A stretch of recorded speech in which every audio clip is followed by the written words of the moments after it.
আমি নিশাত বর্তমানে পড়াশোনা করতেছি ঢাকা বিশ্ববিদ্যালয়ে। তোমরা যারা এবছর এইচএসসি 2025 ব্যাচ, তোমাদের পরীক্ষা খুব তাড়াতাড়ি শেষ হবে। পরীক্ষা শেষ হওয়ার পর সবচেয়ে যেই বিষয়টা নিয়ে তোমরা আসলে কনফিউশনে ভুগো সেটা হচ্ছে তোমার কি আসলে কোচিং করতে ঢাকায় আসা উচিত হবে আর ঢাকায় আসা উচিত হবে কি না। তো আজকে আমি এই ব্যাপারটা নিয়ে তোমাদেরকে একটু ডিটেলসে বলার চেষ্টা করব। ঢাকায় আসার কী সুবিধা এবং কী অসুবিধা তোমাকে ফেস করতে হতে পারে সেটা এই ভিডিওটা দেখলে আশা করি তোমরা যেই ব্যাপারগুলো নিয়ে কনফিউশনে আছো সেগুলো অনেকটাই ক্লিয়ার হয়ে যাবে।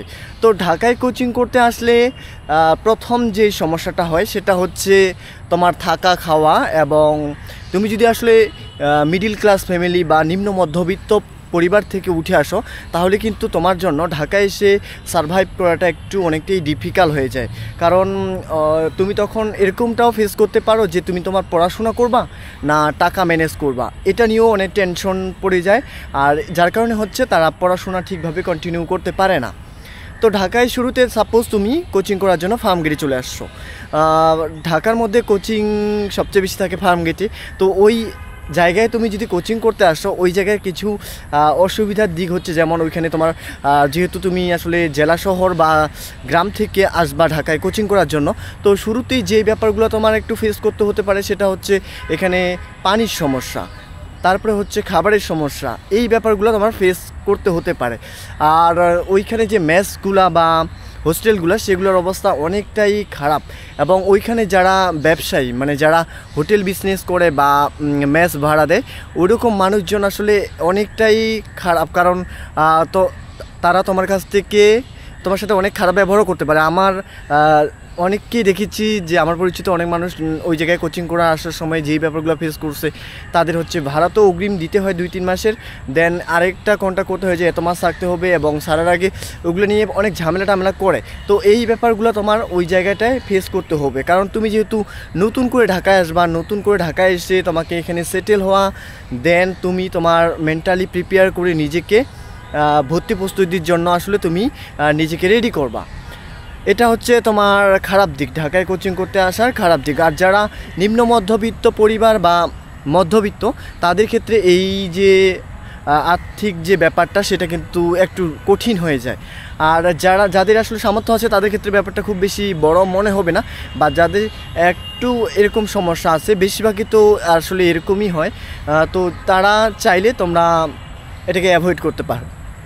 আর আরেকটা যে ব্যাপার সেটা হচ্ছে সুবিধাগুলো কী আসলে ঢাকায় কোচিং করতে আসার সুবিধা একটাই, সেটা হচ্ছে বেশিরভাগ সুবিধাগুলোর মধ্যে প্রথম যে সুবিধাটা সেটা হচ্ছে এখানে আসলে তুমি ভালো টিচার পাবা। কারণ এখানে চারপাশে টিচার, যেমন আমাদের ঢাকা ইউনিভার্সিটি, তারপর হচ্ছে বুয়েট, ঢাকা মেডিকেল কলেজ, তো এই জায়গাগুলো কাছাকাছি হওয়ার কারণে এইখানকার যারা স্টুডেন্ট তারা গিয়ে ওই কোচিং সেন্টারগুলোতে ক্লাস নেয়।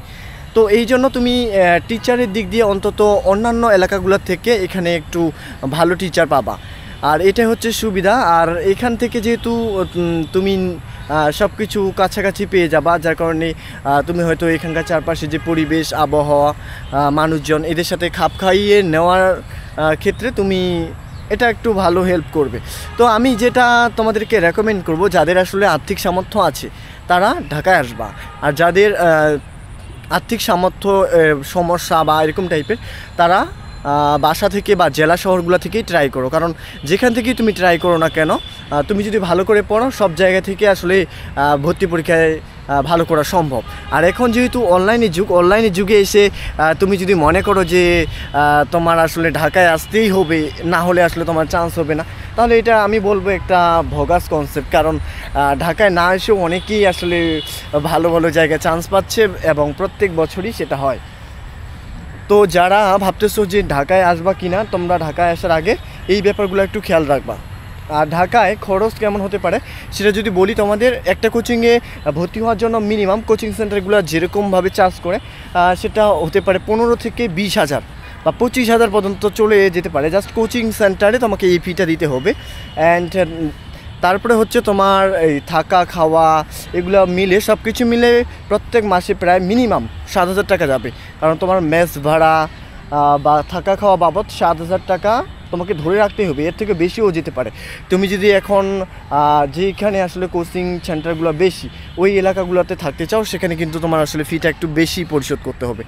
সো তোমরা এটা নিজেরা হিসাব করতে পারো, যদি সাপোজ ধরো তোমাকে 6 মাস থাকতে হতে পারে 7,000 টাকা করে, তাহলে 42,000 টাকা। আর অন্যদিকে কোচিং সেন্টারের জন্য তোমাকে পে করতে হবে 15 থেকে 20,000 টাকা, বা এর থেকে 25,000 টাকার মধ্যেই হতে পারে। তো এরকম একটা রেঞ্জ। অ্যান্ড তুমি যদি আবার এক্সট্রা কোনো টিচারের কাছে পড়তে চাও, কোচিং সেন্টারে আসলে বেশিরভাগই এরকম করে যে কোচিং সেন্টারে তো ক্লাস করায়, দেন আবার তার প্রাইভেট প্রোগ্রামেও পড়ায়। তো তুমি যদি ওইগুলোতে করতে চাও তাহলে তোমার মোটামুটি একটা ভালো অ্যামাউন্ট নিয়ে আসতে হবে, এবং সেই অ্যামাউন্টটা দেওয়ার মতো তোমার ক্যাপাসিটি থাকতে হবে, বা তোমার ফ্যামিলির সেরকম একটা ব্যাকআপ লাগবে। না হলে আসলে এখানে কোচিং করতে আসা থেকে না আসাই ভালো। এই ব্যাপারগুলো খেয়াল করে তোমরা আসলে ডিসাইড করবা যে তোমাদের আসলে ঢাকায় আসা উচিত আর উচিত নয়। এটাই ছিল। আর আমি যেহেতু আমার এই চ্যানেলের মাধ্যমে তোমাদেরকে গাইডলাইন দেওয়ার চেষ্টা করি, বা গাইডলাইনমূলক এরকম ভিডিওগুলো দেওয়ার চেষ্টা করি, যারা এই ভিডিওগুলো দেখো তোমরা অবশ্যই কমেন্টে জানাবা নেক্সটে তোমরা কোন টপিক নিয়ে ভিডিও চাও। আর আমি তোমাদেরকে আসলে মোটিভেটেড করার জন্যই এই ভিডিওগুলো করি।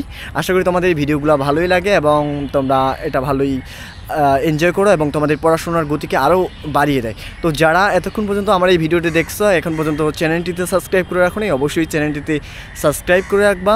এবং দেখা হচ্ছে অন্য দিন অন্য কোনো ভিডিওতে। ততক্ষণ পর্যন্ত গুড বাই।